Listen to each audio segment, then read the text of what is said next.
for every race. Bismillah. Assalamu alaikum, peace be to you, and welcome to this episode of Beauties of Islam. I'm your host, Yusuf Estes, and I wanted to continue talking about one of the beautiful concepts in Islam, and that's the belief system. The belief system in Islam is something that's so amazing that someone like myself, who had never heard about these things before, found resolution in many of the questions, many of the things that I've been thinking about all my life. I was thinking, how is this, and how is that, and how does this work, and how could that be, and where is God, and is there a God? What's the purpose of life? And all of these beautiful concepts that we find in Islam give us not only resolution, but it gives us peace. Gives us that sakina, tranquility of the soul, to know, in fact, not only does it satisfy the mind, it satisfies the heart to understand and realize what the belief system really is. In Islam, there are 6 main, what they call pillars of belief. The first one is the most important of all. It's the belief in Almighty God. That God is one. He is unique. There's nothing like Him. He's not like unto the creation, and He's not in His creation. God, Allah, is mighty and above all of that. And His attributes and characteristics are the epitome and perfection of each and every one of His characteristics or qualities. He is the ultimate creator. And He's the only destroyer, the real destroyer. Because He's the one who brings everything into creation. So if it's destroyed, then who is the only one that could do it? He is. He's the one who brings about all that we see, all life. But He's also the one that causes all death. Because everything is to Him the same. It all belongs to Him. And He sees it as a whole. Whereas we only see minuscule, teeny little snippets here and there that we catch and try to understand. But yet He is mighty and above all of that. So His hearing is absolutely, totally, and complete. We won't say it's just perfect. It is total. His seeing, again, is total. His love. And we want to make a whole program about that. We'll come back to His loving.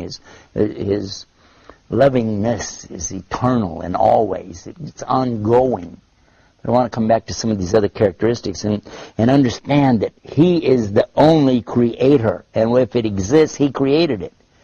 And whatever purpose it has, He's the one giving it purpose, because He is the one who decides when something's going to happen, how it's going to happen, where it's going to happen, and how long it's going to happen.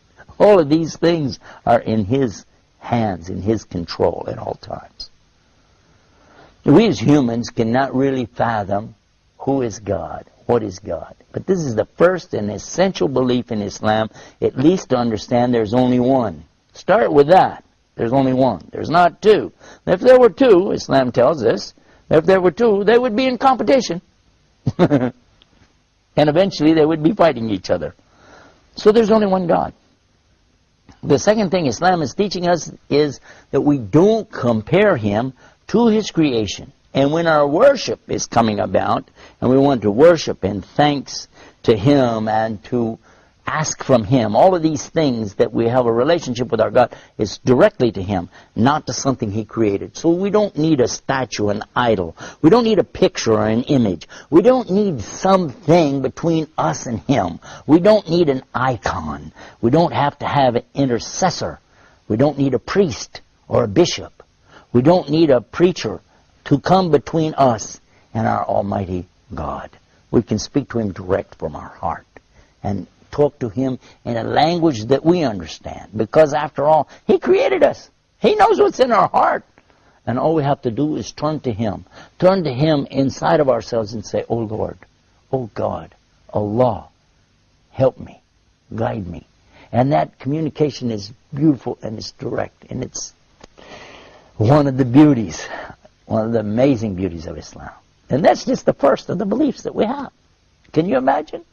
Another belief in Islam after that is called the belief in His malaika, His angels. What do we believe about the angels? Now some people say, well, we believe in angels and what? Now wait a minute, what do you believe about angels? Islam teaches us that angels are created by Allah from light, And He created them before He created the human beings. And angels are perfect. They never make mistakes. Whatever Allah orders them to do, they do it. And they do it the way they're supposed to do it. And they don't come up with, well, maybe I will, maybe I won't. Because they don't have free choice. They are commanded by Allah, and they do as they're commanded. Now, you don't see them. Why don't you see them? Well, they're made out of light. And you don't see light, by the way. You only see what light reflects off of. You can see my hand. Why? Light is hitting my hand and then coming back to you. See it? Okay. Now, in space, it's always depicted as being black. Why? Because there's a lot of light in space, but it hasn't hit anything yet, and until it does, you won't see it. If I put my hand down, now you won't see anything until the next thing that the light hits. Make sense? Think about that a little while. There are many things when we start to talk about the belief systems in Islam. As you begin to grasp more of it, it all makes sense. Even the small details. Let me give you another example of that. When we talk about the next of the creations of Allah is the jinn. Allah created another type of being after He created angels. Before He created human beings, they're called the jinn. What are the jinn? In the Old Testament, they're referred to as the Ephraim. These are mentioned as the mighty sons of God in chapter 6 of Genesis, verse 2. But in fact, what we understand about them is that they are not humans, yet they have some of the human quality, which is to be able to make choices. Some of them, by the way, are believers in Allah, and some are disbelievers in Allah. Some of them are good and some of them are bad, and they still exist today. And you're going to say, now wait a minute, but I don't see them. But you don't see the angels either. And you don't see these because they're made from a kind of fire that has no smoke in it.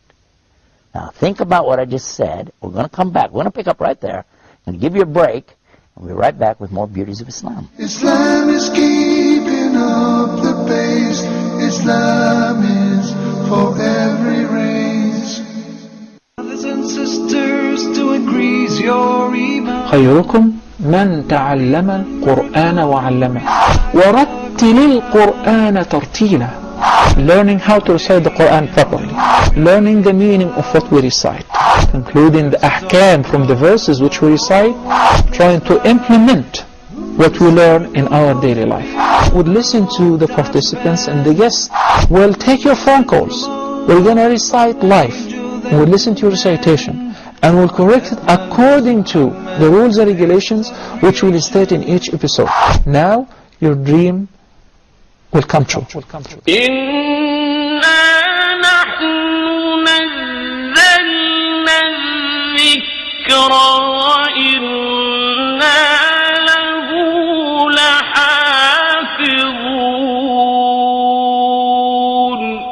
Islam is keeping up the pace. Islam is for every race. We're back. You're watching Beauties of Islam. And we've been talking about some of the creations of Allah. We mentioned that we believe in Allah. He's one and unique. We talked about the creation of the angels. They're made out of light. And then we were talking about another creation called the jinn. Now, what is this about the jinn? Why do you have to believe in that? Well, they're part of something called al-ghaib. Al-ghaib means the things you don't see, the unseen. You agree and I agree. We don't see Allah. Okay, so He's in the ghaib, the unseen. We agree there are angels, and you don't see them. They're in the ghaib, unseen, made out of light. And now the jinn, and we don't see them.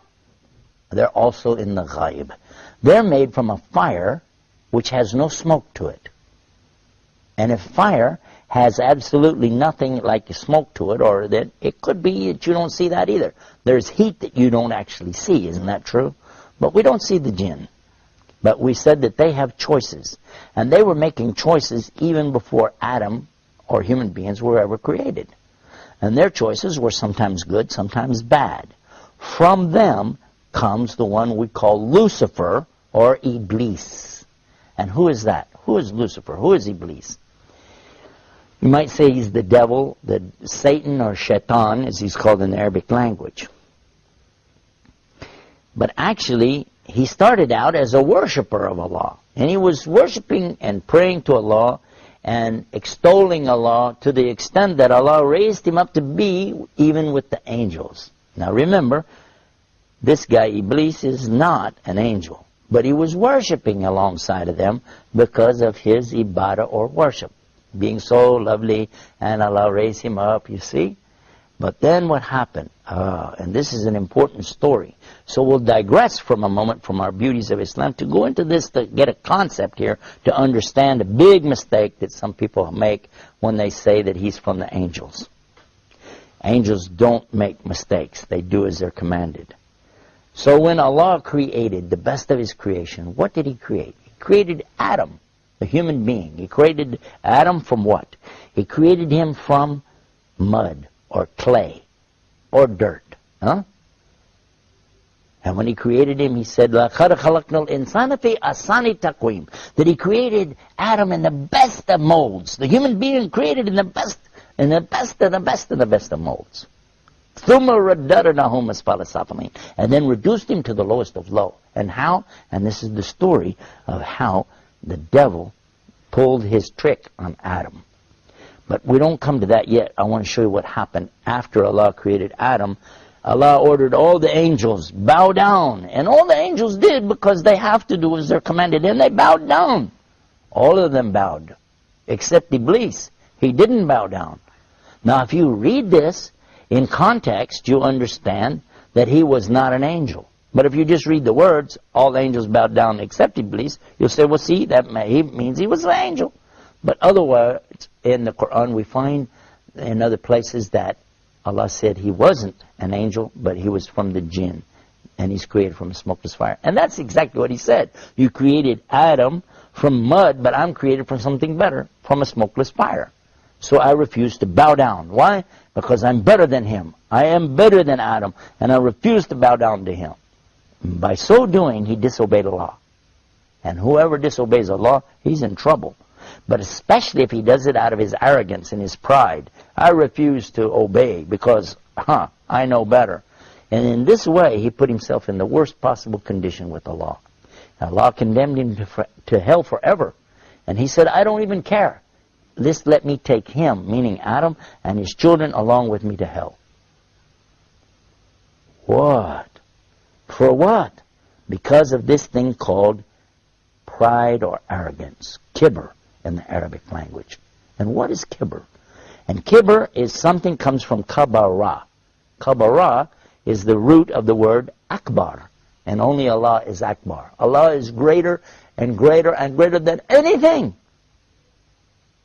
But a human being has no right in front of Allah or anything that's created. The jinn, the angels, nothing have the right to come in front of Allah like this and say, who am I? I'm this, I'm that. No, Allah gave you a commandment. You do it. Now, what happened next? Well, that's when Allah told Adam that he could have anything that he wanted in all of the paradise. Go ahead, enjoy. But there's one tree, don't eat from it. Of course. You know what's going to happen. And the devil came to him and to Eve and got them to eat from that tree. And they were cast down because of that. But Allah knew from the beginning they would eat from it. That's why Allah put it there. Because this life, and this is the whole reason for me telling you this story, so you can get this one beauty of Islam, to understand this one thing. This life is nothing more than a test. This is a test. To see if you will refrain from the things you've been ordered not to do, such as don't eat the fruit. Or if you will obey and do the things you've been ordered to do, such as bow down. The devil was ordered bow down, and he didn't do it. Even to this day, he refuses to do that. And that's why he's condemned to hell. Not because he didn't bow down, because he still refuses to do anything about it. Adam, on the other hand, did something he was ordered not to do. But he was different. How? Because he repented. He repented to Allah. And he said, Allah, forgive me. And another beautiful teaching in Islam, whoever sincerely repents to Allah, Allah will always accept it. I wish we could continue and go on more and more about this subject, but we're going to have to wrap it up for this episode. But I'll tell you what, go to the website and get more. The website called beautiesofislam.com. Until next time, peace. Assalamu alaikum. Islam.